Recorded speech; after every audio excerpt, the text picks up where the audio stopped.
Good morning, class. In the last class, we have been discussing about the various concentration terms, okay, like morality, molality, mass percentage, mole fraction, etc. Now, on those bases only, we'll be discussing about some numericals which have been constantly repeated in the board exams. So let's do some of the questions. Question number 1. 10 gram glucose is dissolved in 90 grams of water. Then what will be the mass percentage of glucose? हमें निकालना है mass percentage of 10 gram glucose which is dissolved in 90 grams of water. So how will you do it? Mass of glucose is WB क्योंकि solute glucose है यहाँ पर कितना है question में दिया हुआ है 10 grams. Mass of water given in the question that is 90 grams. Mass of solution जब solute और solvent दोनों मिलेंगे तभी तो solution बनेंगे. So mass of solution will be 90 plus 10 that is 100 gram. Mass percentage का formula mass of solute upon mass of solution into 100. Mass of solute कितना है 10 gram. Mass of solution कितना आया अपना 100 into 100 that is 10%. So mass percentage of glucose is 10%. Coming to the question number 2. Question को सबसे पहले ध्यान से हम लोगों को पढ़ना है ताकि हमें पता चले कि किस तरीके से इसको सॉल्व करना होता है. उसके बाद में मैंने 11th में भी आप लोगों को बताया है कि जो जो क्वेश्चन में गिवन होता है हम लोग पहले उसे नोट डाउन कर लेते हैं और फिर उससे क्या फॉर्मूले निकलते हैं उसके बारे में हम लोग सोचते हैं. ठीक है, तो चलिए क्वेश्चन नंबर 2 देखिए आप लोग.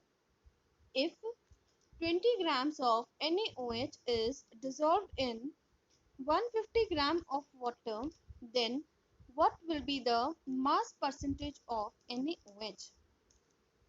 वापस से वही क्वेश्चन है हमारे पास में कि हमें मास परसेंटेज जो है वो निकालना है किसका NaOH का. NaOH मतलब sodium hydroxide. Okay, so what we have given the mass of NaOH. Mass of NaOH is 20 gram which is given in the question itself, that is WB. Mass of water that is WA is 150 gram. Okay, WB that is the solute NaOH. Okay, WA is the solvent and solution will be WA plus WB. So looking on to the formula of mass percentage, mass percentage is equal to WB upon WA plus WB into 100 because it is percentage, therefore it will be multiplied by 100. So what is WB? WB is 20. WA plus WB will be 150 plus 20 that is equal to 170 into 100. So 11.76 percentage is the mass percentage of NaOH. Okay. So like this you have to solve the questions of mass percentage and it is usually asked in the board exam. So like this you have to solve it. Okay. Now let's quickly move to the question number 3. A mixture is obtained by adding 18 gram of water, 92 gram of ethyl alcohol and 32 gram of methanol. Calculate the mole fraction of each component present in the solution. Now this is very important question because most of the time mole fraction question comes which are very easy to solve. Okay, the method will be, we have to we all know what is the formula of a mole fraction. Like I have already told you the formula of mole fraction of each component. Okay, सारे mole fraction जो है वो अलग अलग निकलते हैं.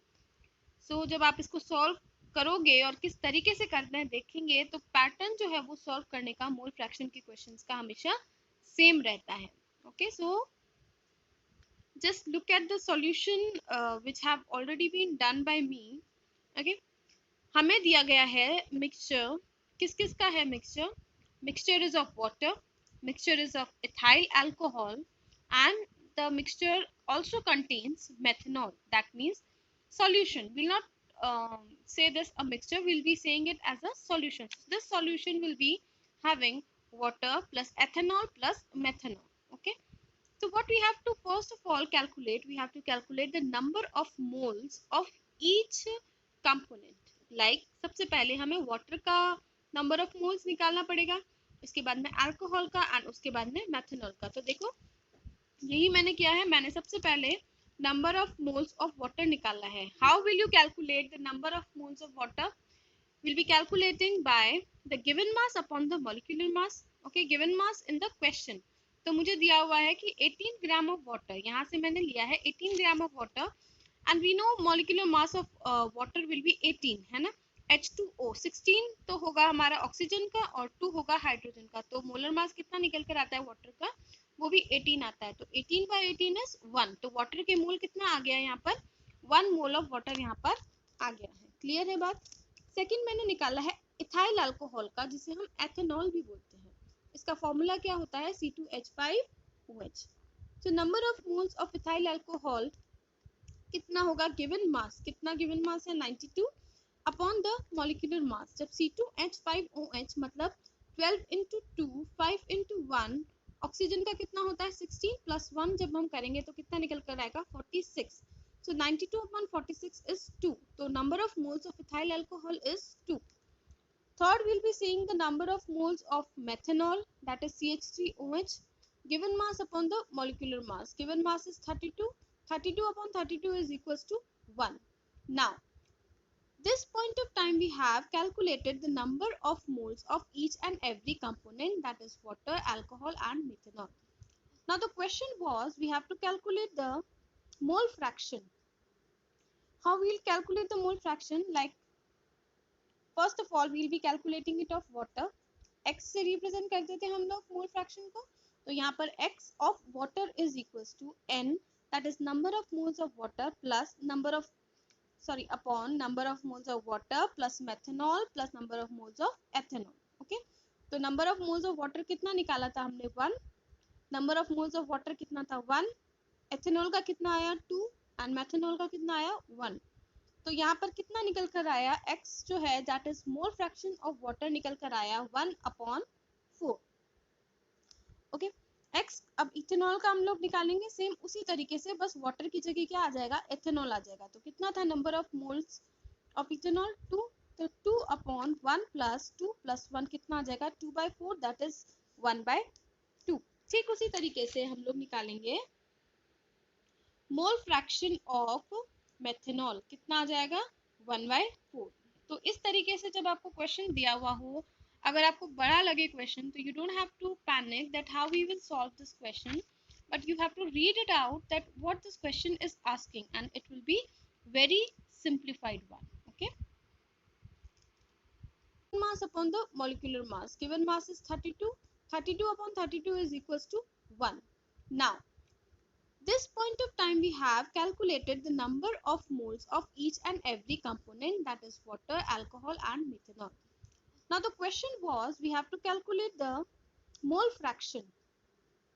How we will calculate the mole fraction? Like first of all we will be calculating it of water. X से represent कर देते हैं हम लोग mole fraction को.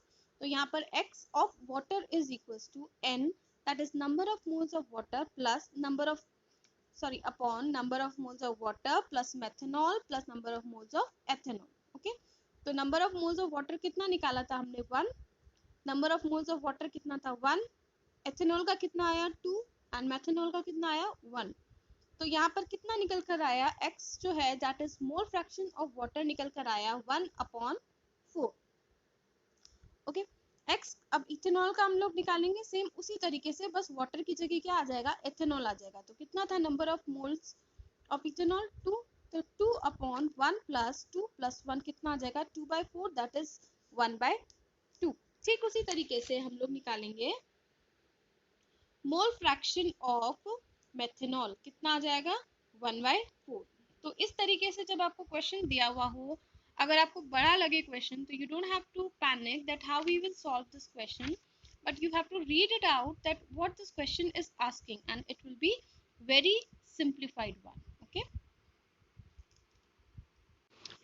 250 ml solution is formed by dissolving 20 grams of NaOH. Calculate its molarity. तो सबसे पहले हम लोग वही करेंगे, जो दिया हुआ है क्वेश्चन में उसको हम लोग नोट डाउन कर लेंगे.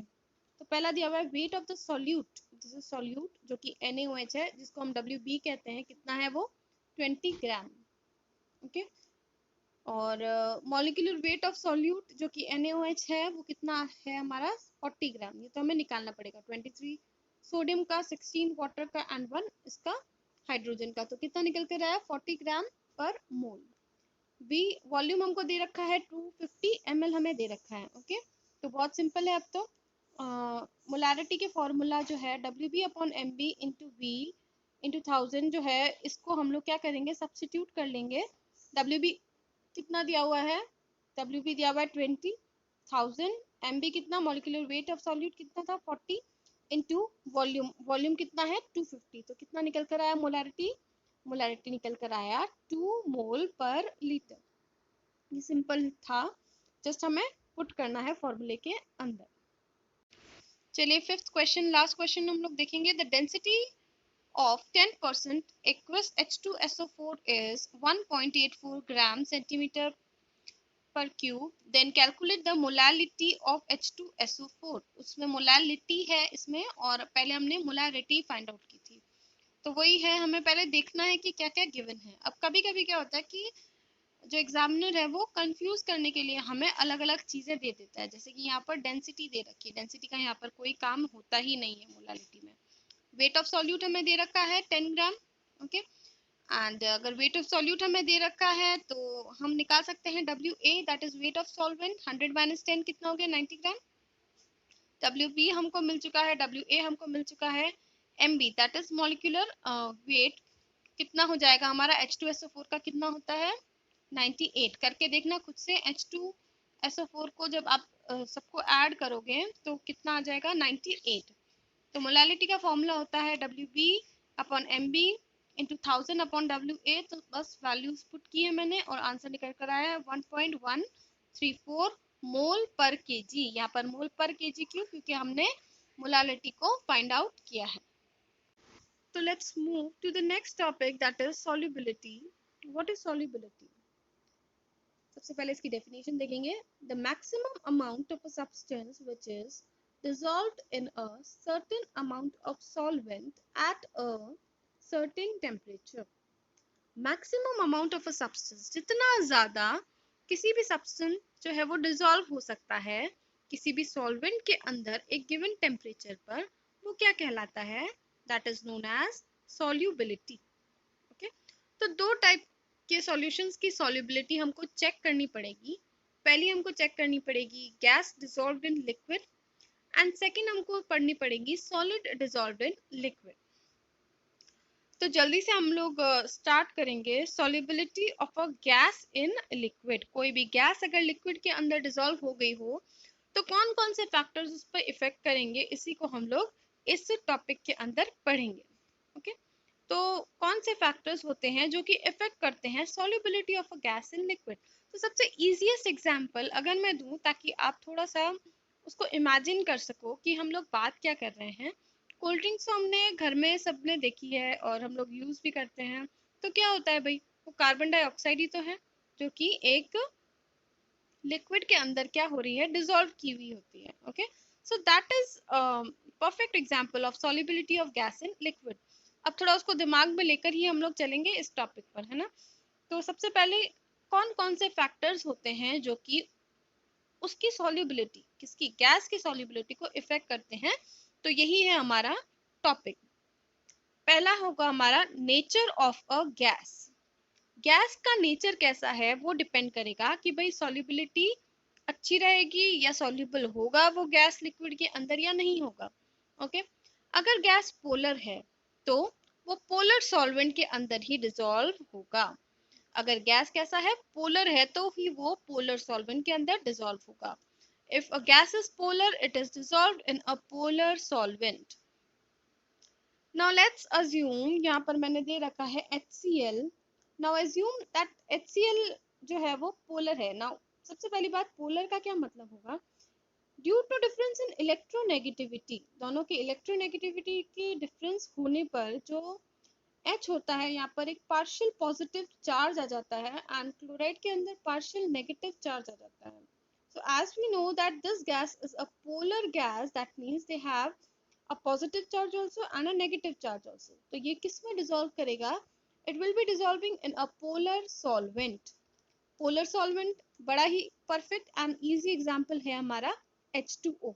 So we all know that H2O is also a polar. Therefore HCl is dissolved in H2O. यहाँ पर partial positive है दोनों H के ऊपर and oxygen के ऊपर कौन सा charge होगा? Partial negative. तो यहाँ पर negative and positive के अंदर force of attraction develop होगा और यहाँ पर क्या हो जाएगा? Soluble HCl जो है वो water के अंदर soluble आराम से हो जाएगी. Okay.